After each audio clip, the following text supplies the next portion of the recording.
जब भी कोई व्यक्ति गौतम बुद्ध के संघ में शामिल होता था तो बुद्ध उसे सबसे पहले शांत रहने के लिए कहते थे। ध्यान की अवस्था में जाने से पहले उस भिक्षुक को शांत रहना सिखाया जाता था। आज के दौर में हर तरफ शोर ही शोर है।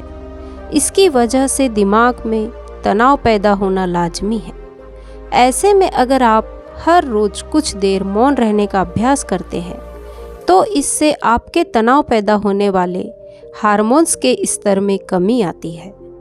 इससे आपका दिमाग शांत होता है, क्रोध नियंत्रित रहता है और तनाव बढ़ाने वाले हार्मोन्स का लेवल घटता जाता है।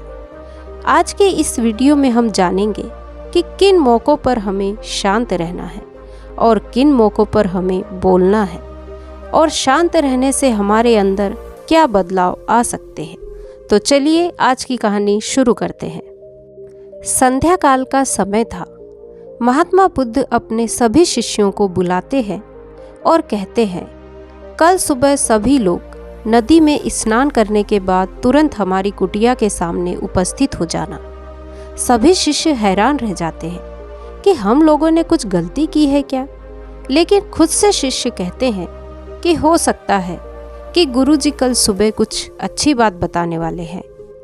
सब लोग रात को सही समय पर सो जाते हैं और सुबह उठकर सभी लोग नदी में स्नान करने के बाद वापस महात्मा बुद्ध के सामने उपस्थित हो जाते हैं। बुद्ध कहते हैं, आज मैं तुम सबको चुप रहने के फायदे के बारे में बताऊंगा। 10 ऐसे मौके जहां पर चुप रहने से लाभ होता है और बोलने से नुकसान। अगर आप इन 10 मौकों पर शांत हो गए यानी मौन हो गए तो आप जो चाहेंगे वही मिल जाएगा। आपकी ज़िंदगी में चमत्कारिक बदलाव शुरू हो जाएंगे। ज़रूरत से ज़्यादा बोलना या चुप रहना दोनों ही अच्छी बात नहीं है। जैसे ज़रूरत से ज़्यादा बारिश हो जाना या फिर धूप हो जाना दोनों ही दिक्कत देती है, उसी तरह अनावश्यक बोलने से भी काफ़ी नुकसान होता है। बुद्ध कहते हैं कि पहला ऐसा मौका जहाँ पर व्यक्ति को चुप रहना चाहिए, बिना तथ्य के ना बोले। गुरु ने कहा, अगर आपके पास कोई तथ्य नहीं है तो वहाँ चुप रहने में ही भलाई है। चुप बैठने से दिमाग में नई कोशिकाओं का निर्माण होता है और इससे ज्ञान की वृद्धि होती है। बोलने में भलाई वही है जहां आपको किसी चीज के बारे में पूरा ज्ञान हो। अगर आप बिना तथ्य के कहीं बोलते हैं या फिर बेवजह बोलते हैं तो आपका वहां मजाक भी बन सकता है। अगर आपके पास पर्याप्त जानकारी नहीं है तो ऐसी जगह पर बोलने से आपका मजाक तो बनेगा ही, साथ ही साथ लोगों का भरोसा भी आपसे उठने लगेगा। इसीलिए ऐसी जगह पर शांत रहो जहां तुम्हें पता ना हो कि हमें क्या बोलना है क्या नहीं। कई बार कुछ लोग ऐसे होते हैं जो हर जगह अपनी उपस्थिति बताने लगते हैं। उन्हें पता नहीं होता है कि हमें क्या बोलना है, लेकिन फिर भी बोलते जाते हैं और फिर बाद में दूसरे लोग उनके जाने के बाद उनका मजाक भी उड़ाते हैं। तो जब तक आपको उस तथ्य के बारे में अच्छा ज्ञान नहीं है, उसके बारे में कोई जानकारी नहीं है, तो वहाँ पर चुप रहना ही ज़्यादा समझदारी है। आगे महात्मा बुद्ध ने कहा, दूसरा ऐसा मौका जहाँ पर व्यक्ति को चुप रहना चाहिए, वो मौका है कि वो शब्दों से किसी को ठेस ना पहुँचाए। अगर आपके शब्द किसी को मानसिक रूप से ठेस पहुँचा रहे हैं तो वहाँ पर चुप हो जाइए, क्योंकि कमज़ोर व्यक्ति के बारे में कुछ भी बोलकर आप महान नहीं बन सकते हैं। महान आप किसी कमज़ोर का साथ देने से बनेंगे। कई बार होता है कि कुछ लोग अपने से ही छोटे को भला बुरा कहते रहते हैं। सामने वाला इंसान तो कद से आपसे छोटा है, वह आपको कुछ नहीं बोलेगा, लेकिन आप उसकी नज़रों में गिरते चले जाएंगे। हो सकता है कि कल वह भी आपसे पद में बड़ा हो जाए। पद में आपसे जब वह बड़ा हो जाएगा तो आज जो रवैया आपका उसके साथ है, आने वाले समय में वह भी आपके साथ वही करेगा। आप किसी को नीचा दिखाकर बड़ा नहीं बन सकते हैं। बड़ा बनना है तो अपने से छोटे लोगों की इज्जत भी करना सीखे, उनका साथ भी दे। कई लोगों को लगता है कि अगर वह अकड़कर बोलेंगे और सामने वालों को नीचा गिराने की कोशिश करेंगे तो आप बड़े बन जाएंगे। ऐसे लोगों की ये भूल होती है। बड़े होने की बजाय आप उनकी नज़रों में गिरते चले जाएंगे। गुरु ने आगे कहा, इसलिए शिष्यों, तुम सब जब भी बोलना आदर भाव से बोलना, ताकि तुम्हारी बात लोगों को अच्छी लगे। बोलने में भाई बहन, माता पिता, मित्र इत्यादि संबोधन शब्दों का इस्तेमाल जरूर करना।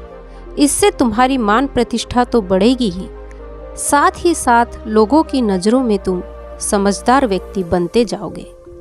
महात्मा बुद्ध ने आगे कहा, तीसरा मौका जहाँ पर व्यक्ति को चुप रहने में ही भलाई है, ऐसा मौका जब कोई अपना या सगा संबंधी आप पर क्रोध कर रहा हो, आपका अपमान कर रहा हो, तो आपको उस वक्त चुप रहना ही चाहिए, ताकि आपके सामने वाले का गुब्बारा पूरी तरह से फट जाए। आप यदि सही है तो उससे कतई माफ़ी ना मांगे और चुप रहकर ही सही समय का इंतजार करें। वह खुद ही आपसे माफ़ी मांग लेगा जब उसे अपनी गलती का एहसास हो जाएगा। गुरु आगे कहते हैं कि अगर आपका कोई सगा संबंधी आप पर क्रोध कर रहा हो और आप उस समय शांत है, तो यह आदर सम्मान देने की ही बात होती है। इससे ना कोई छोटा होता है और ना ही बड़ा। अगर आपको क्रोध आ रहा है तो आप या तो वहाँ से किसी का अनादर किए बिना चले जाएं या फिर चुप रहें। क्रोध करने से आपके रिश्ते खराब होंगे। क्रोध करने से हमेशा क्रोध करने वाले व्यक्ति का ही बुरा होता है। महात्मा बुद्ध आगे कहते हैं कि एक बार की बात है, एक सांप जंगल से भागते हुए किसी राजा के अस्त्र घर में पहुंच गया। लोगों ने छेड़खानी की तो वह बहुत ही गुस्सा हो गया, जिससे वह अस्त्र घर में जो तलवार पड़ी हुई थी उसी को लपेटकर कसने लगा और धीरे धीरे उसका पूरा शरीर कट गया। यह गुस्सा उसे खा गया। ठीक उसी प्रकार हमारा गुस्सा भी हमारे शरीर को तलवार की तरह काटता रहता है। गुस्सा ध्यान से खत्म होता है।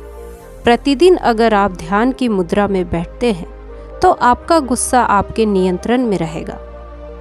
गुरु आगे कहते हैं कि एक तो यह तरीका है कि आप प्रतिदिन ध्यान का अभ्यास करें, और दूसरा तरीका यह भी है कि जब भी आपको गुस्सा आए तो आप यह समझने का प्रयास करें कि क्या मेरा गुस्सा जायज़ है या नहीं, हमें वहाँ पर बोलना चाहिए कि नहीं। जब आप खुद इस बात का आकलन लगा पाएंगे तो आपको खुद पता चल जाएगा कि हमें गुस्सा करना चाहिए या नहीं। फिर भी यदि आपको गुस्सा आ रहा है तो आप वहाँ से हटने का प्रयास करें, वहाँ से दूर चले जाएं। धीरे धीरे समय के साथ आपका दिमाग शांत हो जाएगा। महात्मा बुद्ध ने आगे कहा, चौथा ऐसा मौका जहाँ पर इंसान को बहुत ही समझदारी के साथ काम लेना चाहिए। जिन मुद्दों से आपका कोई संबंध ना हो तो वहाँ आपका चुप रहना बनता है। बिना किसी वजह अगर आप दूसरे के मुद्दे पर बोलेंगे तो यह आपके लिए अनिष्टकारी होगा। इसमें केवल और केवल आपका ही नुकसान है। किन्हीं दो लोगों के बीच हो रहे विवाद में आप अपनी टांग न अड़ाएं। अगर सामने वाला आपको झगड़ा शांत करवाने के लिए बुला रहा है तो ही आप वहां पर जाएं। किसी की व्यक्तिगत जिंदगी में दखल अंदाजी नहीं देनी चाहिए जब तक कि वह व्यक्ति आपको नहीं बुलाता। कुछ लोग फालतू में दूसरे के विवाद में कूद पड़ते हैं। इससे उनके मान सम्मान, मर्यादा पर लोग उंगली उठाने लगते हैं। महात्मा बुद्ध आगे कहते हैं कि 10 मौकों में 5वां ऐसा मौका जहां पर व्यक्ति को बहुत ही समझदारी के साथ चुप रहना चाहिए। आपके शब्दों से किसी को हानि ना पहुंचे। अगर आपके शब्द सामने वाले के परिवार या मित्रों की प्रतिष्ठा के बारे में बुरी झलक दिखा रहे हैं तो वहां आपको चुप रहना चाहिए। किसी के परिवार या फिर मित्र के बारे में बुरा बोलने से केवल आप ही बुरे बनते हैं। जो चीज़ आसानी से खत्म की जा सकती है उसे अपने शब्दों से बड़ा ना करें। बिना चिल्लाए बात करने का प्रयास करते रहना चाहिए। ज़्यादा बोलने से या चिल्लाने से चीज़ें हमेशा खराब ही होती है। कई बार कुछ रिश्ते ज़्यादा तेज बोलने की वजह से टूट जाते हैं, इसलिए अपनी आवाज़ में मीठापन लाए। जिन शब्दों से किसी को चोट लगे, ऐसे जगह पर चुप हो जाए। ज़्यादा बोलने से हमेशा नुकसान ही होता है। किसी और की प्रतिष्ठा को अपने शब्दों के माध्यम से ठेस नहीं पहुंचाना चाहिए। यदि आपके शब्दों से किसी और की प्रतिष्ठा को ठेस पहुंच रही है, तो वहां आपको चुप हो जाना चाहिए। जब कोई व्यक्ति आपके सामने नहीं है, तो आप उस व्यक्ति के बारे में बुरे शब्द किसी तीसरे व्यक्ति के सामने ना बोलें। महात्मा बुद्ध आगे कहते हैं कि छठा मौका जहां पर व्यक्ति को चुप रहना चाहिए कि जब कोई किसी की बुराई कर रहा हो, जब कोई व्यक्ति आपके सामने किसी तीसरे व्यक्ति की बुराई कर रहा हो, तब तुम्हें चुप रहकर बस सुनना चाहिए। अपनी राय व्यक्त नहीं करना चाहिए, क्योंकि जो आज आपके सामने किसी तीसरे की बुराई कर रहा है, वह कल किसी और के सामने आपकी बुराई भी कर सकता है। नीति शास्त्र के अनुसार जो अपने मुंह को बंद रखता है और बुद्धि से काम करता है, वही इंसान समझदार होता है। बिना जरूरत के बोलना, किसी के बारे में, किसी के बीच में बोलना, ये गलत बात है। कभी कभी हमारे लिए बुद्धिमानी इसी में होती है कि हमें अपना मुंह ऐसी जगह पर नहीं खोलना चाहिए। आगे महात्मा बुद्ध कहते हैं कि सातवां ऐसा मौका जहां पर हमें चुप रहना चाहिए कि जब कोई हमारी भावनाओं को नहीं समझ रहा है। यदि आपको लग रहा है कि कोई व्यक्ति आपकी भावना, दुख या परेशानी को शब्दों में नहीं समझ रहा है, या यूं कहे कि समझने का प्रयास ही नहीं कर रहा है, वह आपको ध्यान से सुन ही नहीं पा रहा है, तो ऐसे व्यक्ति के सामने आप चुप ही रहें, क्योंकि ऐसे लोगों को आपकी भावना या दुख से कोई मतलब नहीं होता। ऐसे लोगों को अपना राज बताकर आप बाद में पछताएंगे। इसलिए हर किसी को अपने मन की बात नहीं बतानी चाहिए। अगर आपको लग रहा है कि सामने वाला आपकी बात को नहीं समझ पा रहा है, आपकी भावनाओं को नहीं समझ पा रहा है, तो वहाँ पर आपको नहीं बोलना चाहिए, क्योंकि बाद में आपका मजाक ही बन जाएगा। जब आपको लगने लगे कि सामने वाला आपकी भावनाओं को ठीक तरीके से समझ रहा है, आप जो कह रहे हैं वह ठीक से सुन रहा है, तभी आप उसे अपनी बात कहें।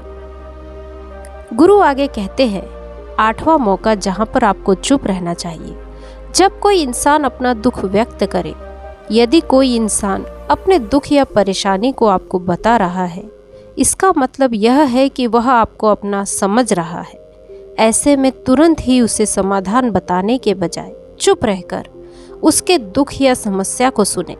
उसके दुख या समस्या को किसी और को ना बताए। वह इसलिए नहीं बता रहा कि आप उसकी समस्याओं का समाधान कर देंगे, बल्कि वह इसलिए बता रहा है कि उसे लगता है कि आप उसके दुख को समझेंगे। और कभी कभी दुख बांटने से कम होता है।